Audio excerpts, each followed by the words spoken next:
Hello guys, in this video we are going to discuss on appendages and disorders. इसमें हम तीन चीज़ पे ध्यान देंगे, हेयर, ग्लैंड्स एंड नेल्स. सबसे पहले हेयर में structure, they are ectodermal appendages and importance क्या है, it is the defining character mammal. अब हेयर के अंदर आप स्ट्रक्चर देखोगे तो इसके अंदर चार पार्ट है. सबसे पहला पार्ट जो होता है वो है हेयर शाफ्ट.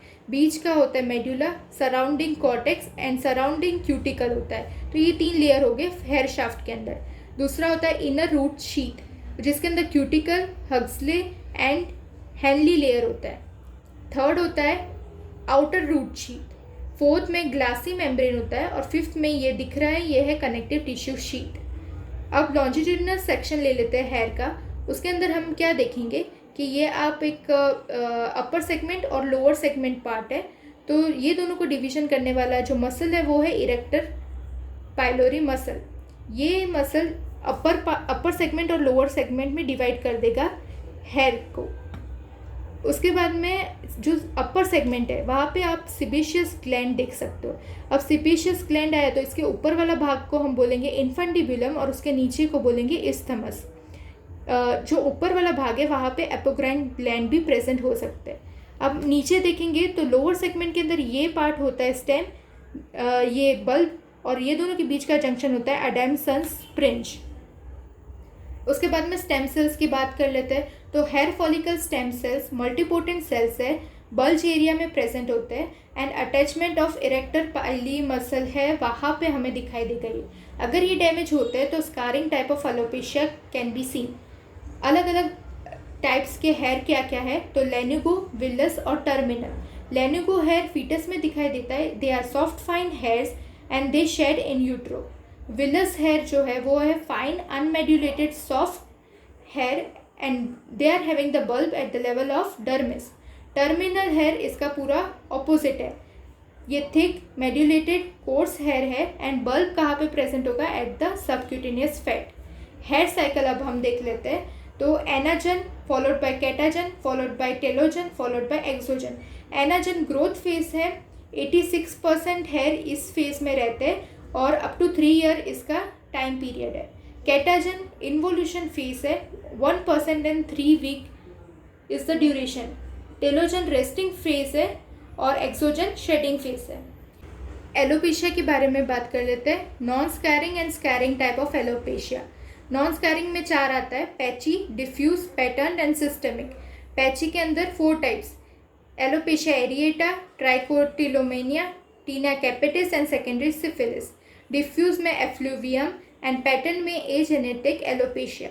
सिस्टेमिक के अंदर SLE related and thyroid dysfunction related. Scarring alopecia में परमानेंट हेयर लॉस हो जाता है. सबसे पहले अब हम पैची नॉन स्कैरिंग एलोपेशिया पढ़ लेते हैं. उसके अंदर फर्स्ट टाइप है एलोपेशिया एरिएटा. ये एक ऑटो इम्यून डिसीज है. टारगेट क्या है, anagen hair bulb. Clinical feature क्या आएगा, circular patch of complete hair loss and no signs of inflammation seen. Nails में हमें पिट्स दिखाई देंगे और पिट्स कैसे होंगे, fine, superficial and regular. Geometric pattern दिखाई देगा. जबकि सोरियासिस के अंदर पिट्स कैसे होते हैं, कोर्स, डीप एंड इरेग्युलर. फिर हेयर्स मार्जिन दिखने हमें, वहाँ पे एक्सक्लेमेशन मार्क हेयर दिखेंगे. एक्सक्लेमेशन मार्क हेयर मतलब क्या होता है, उसका डिस्टल एंड ब्रॉड होगा और जो प्रॉक्सिमल एंड है वो टेपरिंग होगा. हिस्टोपैथ के अंदर हमें पेरिबर्बर लिम्फोसिटिक इन्फिल्ट्रेट दिखाई देंगे जो हम उसे कहेंगे swarm of bees appearance. Bad prognostic factor क्या क्या है, अर्ली ऑनसेट टाइप्स, ओफियासिस मतलब occipital hair loss, totalis total scalp hair loss and universalis body hair even involved. Association, if association with atopy or autoimmune disease in the family, then it is having a bad prognostic factor. Treatment हम क्या कर सकते हैं, इंटरलीशनल steroids दे सकते हैं. इंटरलीशनल steroid में हम कौन सा देंगे, ट्राइएमसिलोनॉल एसिटेनेट. सिस्टेमिक स्टीरॉइड्स दे सकते हैं, अज़ाथायोप्रिन या सल्फासेलेसिन भी दे सकते हैं. नेक्स्ट हम आ जाते हैं सेकेंड टाइप का, trichotillomania. Incomplete loss of hair within the patch. Bezier pattern and hairs of varying pattern are present. और यहाँ पे पेरीफोलिकुलर हिमरेज भी हमें दिखाई दे सकता है. फिर tinea capitis black dot and grey patch type का हो सकता है. ब्लैक डॉट एंडोथ्रिक्स और ग्रे पैच एक्ट्रोथ्रिक्स के अंदर. दो माइक्रो ऑर्गेनिज्म रिस्पॉन्सिबल है, tinea tonsurans and tinea violaceum. Grey patch के अंदर माइक्रोस्पोरम कैनिस। सेकेंडरी सिफिलिस के अंदर मॉथ ईटन अपीयरेंस हमें दिखाई देगा। उसके बाद में डिफ्यूज एलोपेशिया, उसमें एफ्लुएम था, मतलब लॉस ऑफ हेयर। अब वो दो टाइप के अंदर हो सकता है, एनाजन एफ्लूवियम या फिर टेलोजन एफ्लूवियम। एनाजन के अंदर कीमोथेरेपी या फिर radiotherapy, arrest of the hair growth. And dystrophic anagen तो फिर हेयर लॉस हो जाएगा। मतलब इसका क्या है कि अभी भी किसी को हम कीमोथेरेपी या रेडियोथेरेपी देते हैं तो after 3 to 4 week anagen phase inhibit हो जाएगा, क्योंकि ये सेल्स रैपिडली डिवाइडिंग सेल्स पे काम करता है और एनाजन भी एक रैपिडली डिवाइडिंग सेल्स ही है ना, तो वहाँ पे वो भी काम करेंगे तो इसको कन्वर्ट कर देंगे डिस्ट्रोफिक एनाजन के अंदर और फिर हेयर लॉस हो जाएगा। टेलोजन एफ्लूवियम ये कब होता है? जब मेजर स्ट्रेस, पोस्ट प्रेगनेंसी या इन्फेक्शन जैसे कि मलेरिया, टाइफॉइड या मेजर सर्जरी के बाद में हमें दिखाई देता है। इसके अंदर क्या होता है? Premature entry of the cells into the of hair cells into the telogen phase.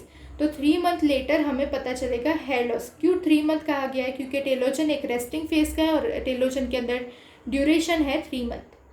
Pattern alopecia, pattern alopecia मतलब जैसे मेल पैटर्न है, फीमेल पैटर्न है, इस हिसाब से वो बताना चाहता है। तो एंड्रोजेनेटिक एलोपेशिया, एंड्रोजन रिस्पॉन्सिबल है और जीन्स भी रिस्पॉन्सिबल है। तो इसके अंदर 2 चीज़ होगा, एनाजिन फेस भी कम हो जाएगा और जो हेयर फॉलिकल है उसका मिनिएचराइजेशन हो जाएगा।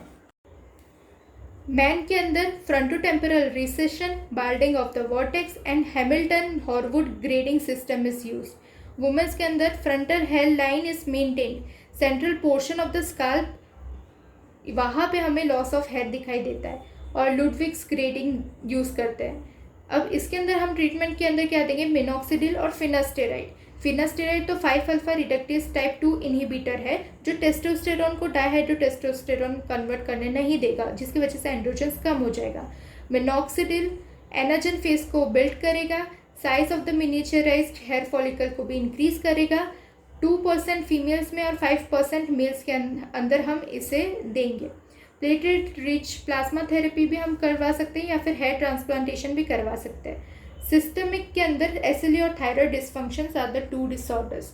नॉन स्कारिंग या स्कारिंग, अब दोनों किसके अंदर प्रेजेंट हो सकता है? तो टीनिया कैपिटिस के अंदर non inflammatory type non scarring alopecia, inflammatory type scarring alopecia, और एसएलई के अंदर ल्यूपस वाला जो है वो नॉन स्कारिंग के अंदर आएगा और डिस्कॉइड लीशन स्कारिंग एलोपेशिया में आएगा। सिकाट्रिशियल एलोपेशिया 6 कैटेगरी में डिवाइड है। पहला पेपिलोस्क्वामस डिजीज इन द लैकेन प्लेनस, यहाँ पे पेरीफॉलिक्यूलर ब्लू ग्रे ह्यू दिखाई देगा। सेकेंड कनेक्टिव टिश्यू डिसीजेस जैसे कि डीएलई, डिस्कॉइड लीशन इन एसएलई और लीनिया मॉर्फिया। मॉर्फिया का मतलब स्किन होता है और यहाँ पे एक स्वॉर्ड लाइक लीशन मिलेगा हमें, जिसे हम सेबर भी बोलते हैं। तो en coup de sabre is the disease. Infection condition, infection में टीनिया कैपिटिस इन्फ्लामेटरी टाइप का, तो उसमें 2 चीज़ हो सकते हैं, फेवस या कीरियन। फेवस किसकी वजह से होता है? ट्राइकोफाइटॉन शोएनलेनी, कश्मीर में एंडेमिक होता है और यहाँ पे येलो कैप शेप्ड क्रस्ट मतलब स्कूटुला दिखाई देता है। कीरियन ट्राइकोफाइटॉन मेंटाग्रोफाइट्स या फिर वेरोकोसम, ये 2 की वजह से हो सकता है। तो क्लिनिकल मतलब क्लिनिकली क्या बोलेंगे कि एक चाइल्ड है, बॉकी स्काल्प स्वेलिंग है, इसीलिए प्लकेबल हेयर है on that region along with regional lymphadenopathy अगर वो आ रहा है, तो हम किसकी तरफ जाएंगे? ये tinea capitis inflammatory type of cicatricial alopecia. और इसके अंदर नेक्स्ट इन्वेस्टिगेशंस क्या होगा? 10% KOH माउंट, फिर ग्रेनुलोमेटस डिसीजेस जैसे कि सार्कोइडोसिस, फिर इन्फ्लामेटरी डिसीजेस जैसे folliculitis decalvans, dissecting cellulitis of the scalp. ठीक है, डीकेल तो डिसेक्टिंग स्कैल्प, ऐसे करके आप याद कर सकते हैं। इडियोपैथिक के अंदर क्या होता है? डिसऑर्डर ऑफ एक्सक्लूजन है ये, सीडोपेलेड ऑफ ब्रॉक दिखेगा, यहाँ पे फुटप्रिंट्स इन स्नो अपीयरेंस होगा और हिस्टोपैथ के अंदर पेरीफॉलिक्यूलर कंसेंट्रिक फाइब्रोसिस दिखाई देगी। स्वेट ग्लैंड्स, सबसे पहला एक्राइन, उसके अंदर साइट है almost all over the body, specially high concentration on the palms and the soles, opening directly on the skin surface, nerve supply, sympathetic cholinergic fibres. Function sweat production and secretion is merocrine, मतलब cell border intact है तो वो उसे हम मैरोक्राइन secretion कहेंगे। इसके parts हम देख लेते हैं। तो सबसे ये एपिडर्मिस और ये डर्मिस है। तो एपिडर्मिस के अंदर जो ये वाला पार्ट आप देख रहे हो इसे बोलेंगे इंट्रा एपिडर्मल स्पाइरल पोर्शंस, क्योंकि ये स्पाइरली अरेंज्ड है। एक्रोसिरिंजियम भी इसका दूसरा नाम है। सेकेंड स्ट्रेट पार्ट होता है तो इसे बोलेंगे स्ट्रेट डक्ट। फिर तीसरा होता है वो कॉइल्ड, तो कॉइल्ड डक्ट। और फोर्थ है ये पूरा ग्लैंड बना रहा है कॉइल्ड, तो कॉइल्ड ग्लैंड्स। डिसऑर्डर हम इसमें क्या क्या देखेंगे, मिलियरिया या हाइपरहाइड्रोसिस। मिलियरिया के अंदर क्या होता है, blockage of the eccrine duct.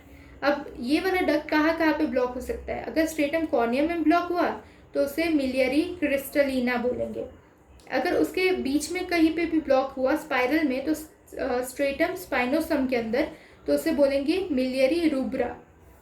और डर्मो एपिडर्मल जंक्शन पे हुआ तो प्रोफंडा। एपोक्राइन ग्लैंड कहाँ पे होता है, तो एक्सिला और पेरिनियम में मेनली दिखाई देता है। ओपनिंग कहाँ पे होता है, it opens into the hair follicles just about the opening of the sebaceous duct. Now supply adrenergic fibres है। Function body odour production and apex of the cells pinched off, तो secretion कैसा हुआ, apocrine type. Modified apocrine glands, mammary gland, Moll's gland and external auditory canal के अंदर सेरोमिनस gland है। Diseases क्या है, इसमें बोलना है BC Fox, B for bromhidrosis, C for chromhidrosis and Fox, तो Fox Fordyce disease. Bromhidrosis के अंदर ऑफेंसिव बॉडी ऑर्डर आएगा, क्रोम हाइड्रोसिस के अंदर कलर्ड स्वेट प्रोडक्शन होगा और फॉक्स फॉडिस डिसीज के अंदर एपोक्राइन मिलियरिया होगा। क्लिनिकल फीचर क्या होगा, chronic pruritic skin coloured papules and site is the axilla. फिर एक हिड्रेटिनाइटिस सुपरेटिवा आता है, यहाँ पे हेयर फॉलिकल ऑक्लूजन डिसीज है। रेड टेंडर नोड्यूल्स बनेंगे। It is followed by discharging sinus and it is followed by bridging scars.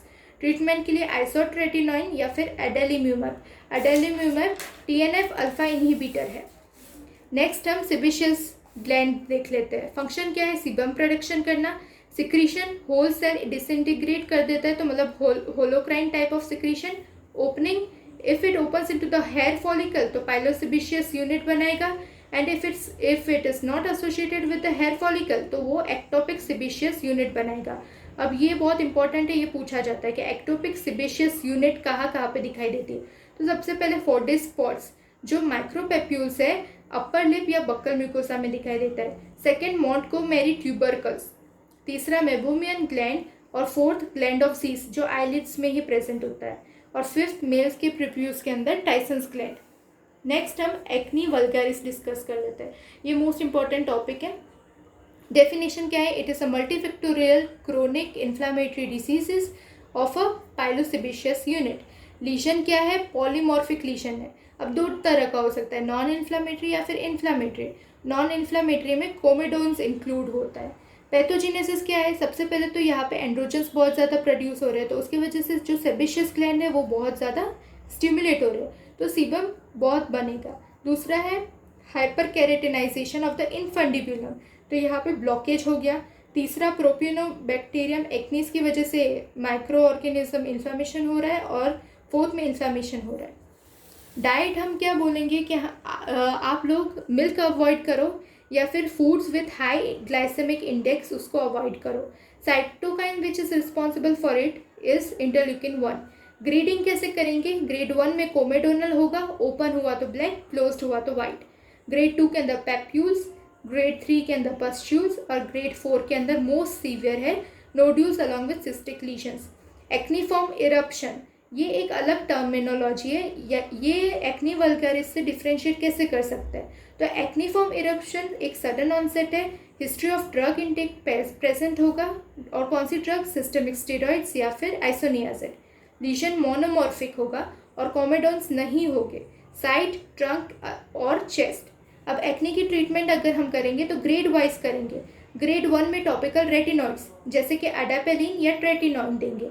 Second के अंदर topical retinoids along with topical antibiotic देंगे जैसे कि क्लिंडामाइसिन या नेडिफ्लॉक्सासिन। ग्रेड 3 के अंदर topical retinoids along with systemic, अब सिस्टमिक इन्वॉल्व हो गया मतलब एजिथ्रोमाइसिन, डॉक्सीसाइक्लिन या फिर मिनोसाइक्लिन। ग्रेड 4 के अंदर ओरल रेटिनॉइड्स आ गया अब ओरल में आइसोट्रेटिनोइन आता है। Drug of choice in the grade 4 या nodulocystic acne. Most common side effect क्या है? कीलियाइटिस। और इसके अंदर हमें दो चीज़ याद रखना है, एक लिपिड प्रोफाइल वाला और कैटेगरी एक्स, मतलब लैब मॉनिटरिंग हमें करनी पड़ेगी फास्टिंग लिपिड प्रोफाइल की, क्योंकि ये ट्राइग्लिसराइड्स और टोटल कोलेस्ट्रॉल बढ़ाता है। और लिवर फंक्शन टेस्ट भी करना पड़ेगा क्योंकि ये हेपेटाइटिस भी करवाता है। ये कैटेगरी एक्स ड्रग है, टेरेटोजेनिक है, and period of the drug stoppage prior the conception is 1 month. Rosea का मतलब रोज जैसा फेस है, पर वो बीडीपी पीता है एंड पोटैटो नोज हो गई है उसकी वजह से। तो ये जस्ट एक निमोनिक था याद रखने के लिए। अब हम आगे देख लेते हैं। सबसे पहले इसका definition, chronic inflammatory facial dermatosis, मतलब फेस और उसमें भी convexity of the face affect होता है। पैथोजेनेसिस, जो हमने ये बीडी लिखा था, ये पैथोजेनेसिस के अंदर रिस्पॉन्सिबल। बी से बेसिलस ओलेरोनियस और डी से डेमोडेक्स माइट। यहाँ पे न्यूरोवास्कुलर डिसरेगुलेशन होता है, तो ब्लड वेसल्स क्या हो जाती है? डायलेट, तो वेसो डायलेशन हो जाता है। ट्रिगर्स क्या है? Alcohol, spicy foods, sunlight and hot beverages. Diagnosis कैसे करेंगे? एक सेंट्रोफेशियल और फाइमेटस चेंजेस, जैसे हमने ये पोटैटो नोज लिखा था तो उससे फाइमा, जैसे कि आपने राइनोफाइमा ईएनटी में पढ़ा था, वहाँ वही। फिक्स सेंट्रोफेशियल एरिथेमा विच पीरियडिकली इंटेंसिफाइड, तो ये है। और दूसरा फाइमेटस चेंजेस है, जो राइनोफाइमा या थिक स्किन, इरेगुलर सरफेस या प्रोमिनेंट पोर्स हमें दिखाई देंगे। Sebaceous gland hypertrophy along with fibrosis हो जाता है। इसमें दो फीचर्स है, मेजर एंड माइनर फेशियर्स। अब रोज जैसा फेस है, मतलब फ्लशिंग होगा, टेलेंजिएक्टेशिया होगा, पेप्यूल्स पस्ट्यूल्स भी प्रेजेंट हो जाएंगे, और ऑक्यूलर टाइप के अंदर लिड मार्जिन टेलेंजिएक्टेशिया हो सकता है। माइनर फीचर में बर्निंग सेंसेशन, स्टिंजिंग सेंसेशन, या आईलिड के अंदर Honey coloured crust at the base of the eye lashes. Treatment के अंदर यहाँ पे वासोडाइलेशन हो रहा है तो हम वासोकॉन्स्ट्रिक्शन दे देंगे, जैसे कि ब्रिमोनिडिन, ऑक्सीमेटाजोलिन, ये लोग अल्फा आइकोनिस्ट है। एंटीमाइक्रोबियल्स के अंदर डॉक्सीसाइक्लिन, मेट्रोनिडाजोल या फिर आइवरमेक्टिन देंगे। राइनोफाइमा में अर्ली प्रेजेंटेशन में आइसोट्रेटिनोइन देंगे और लेटर में CO2 लेजर अप्लाई करेंगे, जो डीबल्किंग कराएगा, फॉलोड बाय रीसर्फिंग या फिर रिकंस्ट्रक्शन ऑफ द लीजन। अब थर्ड पार्ट पे आ जाते हैं, वो है नेल। एक्टोडर्मल अपेंडेज है, site dorsum of the terminal phalanges, function protection to the tips of the digits. ये नेल का स्ट्रक्चर है। ये जो आप रेक्टेंगुलर पोर्शन देख रहे हो वो है नेल प्लेट, जो यहाँ पे एक वाइट कलर का कॉन्केविटी होता है वो बोलेंगे ल्यूनुला। यहाँ पे क्यूटिकल होता है, और ये प्रॉक्सिमल नेल फोल्ड है, ये लेटरल नेल फोल्ड है। फिर अगर हम इसका बेड साइड देखेंगे तो जो नेल है उसके नीचे वाला पोर्शन होता है वो है नेल बेड। यहाँ पे एक शॉर्ट पोर्शन होता है जिसे हाइपोनाइकियम बोलते हैं, ये टर्मिनल फेलेंज है। और यहाँ पे जहाँ पे इसे नेल ग्रो करता है उसे बोलते हैं nail matrix. Nail growth rate, finger nail का 3 mm पर मंथ और टो नेल का 1 mm पर मंथ। अब इसके अलग अलग डिजीजेस हम देख लेते हैं। तो सबसे पहले paronychia, infection of the nail folds, acute भी हो सकता है या क्रोनिक। एक्यूट स्टेफ ओरियस की वजह से पस या स्वेलिंग या इरेथेमा हो सकता है। ट्रीटमेंट एंटी स्टेफ एंटीबायोटिक देंगे या फिर incision and drainage if it is large. Chronic के अंदर इन्फ्लामेटरी अलॉन्ग विद इन्फेक्शन हो सकता है। इन्फ्लामेटरी मतलब वेट वर्क में स्पेशली हाउस वाइफ या डिटर्जेंट्स यूज जो करते हैं उनके अंदर क्यूटिकल लॉस्ट हो जाता है और visible swelling of the nail folds present होते हैं। ट्रीटमेंट के अंदर टॉपिकल स्टेरॉइड्स या टॉपिकल एंटीफंगल्स देंगे। इन्फेक्शन कैंडिडा अल्बिकेंस से हो सकता है। Second, onychomycosis, fungal infection of the nail. Dermatophytes से हो गया तो टीनिया अनग्वम, नॉन डर्मेटोफाइट्स जैसे कि फ्यूजेरियम या कैंडिडा की वजह से भी हो सकता है। टाइप्स क्या है ओनाइकोमाइकोसिस के? Distal lateral subungual onychomycosis, proximal subungual onychomycosis which is associated with HIV, white superficial onychomycosis जो सिर्फ सुपरफिशियल लोकलाइजेशन है फंगस का over the dorsal nail plate, और फिर total dystrophic onychomycosis. Clinical profile के अंदर हमें क्या दिखाई देगा? येलो डिस्कलरेशन है नेल प्लेट का, थिक नेल प्लेट है एंड सब अनगुअल हाइपरकेरोटोसिस है जहाँ पे टनल फॉर्मेशन भी बन रहा है, पर पिटिंग कभी भी नहीं प्रेजेंट होगी। अगर पिटिंग प्रेजेंट है तो वो सोरियासिस का डिफ्रेंशिएशन है। मैनेजमेंट में क्या करेंगे? तो टॉपिकल नेल लेक्यूरर्स देंगे, एमोरोल्फिन या फिर साइक्लोपायरॉक्सओलामाइन। एमोरोल्फिन के अंदर 5% नेल लेक्यूरर या साइक्लोपिरोक्सओलामाइन के अंदर 8% नेल लेक्यूरर। ट्रीटमेंट ऑफ डर्मेटोफाइट ओनाइकोमाइकोसिस के अंदर टर्बिनाफिन या इट्राकोनाजोल देंगे। इसका डोज याद रखना इंपॉर्टेंट है। Terbinafine 250 mg once a day, अगर फिंगर नेल है तो 6 वीक तक, टो नेल है तो 12 वीक तक। Itraconazole 200 mg BD 1 week per month, तो इसे बोलेंगे 1 पल्स। अगर फिंगर वाला है तो 2 पल्स देंगे, टो वाला है तो 3 पल्स देंगे। थर्ड है पिटिंग क्या है? Depression in the nail plate, proximal nail matrix के अंदर पाया जाता है। कॉज क्या क्या है? सोरियासिस, एलोपेशिया एरिएटा या एक्जिमा। फोर्थ है pterygium, big shape fold which connects the proximal nail fold to the nail bed, dorsal pterygium भी बोलते हैं, जिसके अंदर लाइकेन प्लेनस के अंदर होता है ऐसा। फिर views lines, horizontal depression over the nail plate. Mechanism क्या है? Temporary cessation of the nail matrix activity. Cause psoriasis, severe systemic illness या सिस्टमिक कीमोथेरेपी ड्रग्स। क्रोमोनाइकिया, क्रोमो मतलब कलर्ड होता है, तो मतलब डिफरेंट टाइप के कलर्स हमें देखने मिलेंगे। तो सबसे पहला ब्लू ल्यूनुला जो विल्सन और आर्गायरिया में होता है। सेकेंड येलो नेल सिंड्रोम, इसके अंदर एक ट्राइड है कि प्राइमरी लिम्फेडिनेमा, क्रोनिक रेस्पिरेटरी इलनेस जैसे ब्रोंकियाटिस या प्लूरल एफ्यूजन, और तीसरा yellow nails. Green nail syndrome Pseudomonas के अंदर, और ल्यूकोनाइकिया ट्रू और अपेरेंट होता है। ट्रू वाला नेल मैट्रिक्स के अंदर, अपेरेंट वाला नेल बेड के अंदर। ट्रू का एग्जांपल है मीस lines, horizontal transverse white bed and chronic arsenic poisoning के अंदर पाया जाता है। अपेरेंट के 3 एग्जांपल है। एक टेरिस नेल जो एसोसिएट है with chronic liver disease, 90% white portion होगा और डिस्टल 10% ब्राउन पोर्शन होगा। सेकेंड है लिंसेस डिजीज जो हाफ एंड हाफ नेल है, proximal 1/2 white, distal 1/2 brown or pink, and it is associated with chronic renal failure. तीसरा है म्यूरेकर्स बैंड जो पेट ट्रांसवर्स वाइट बैंड्स है, it is associated with hypoalbuminemia. Thank you so much guys.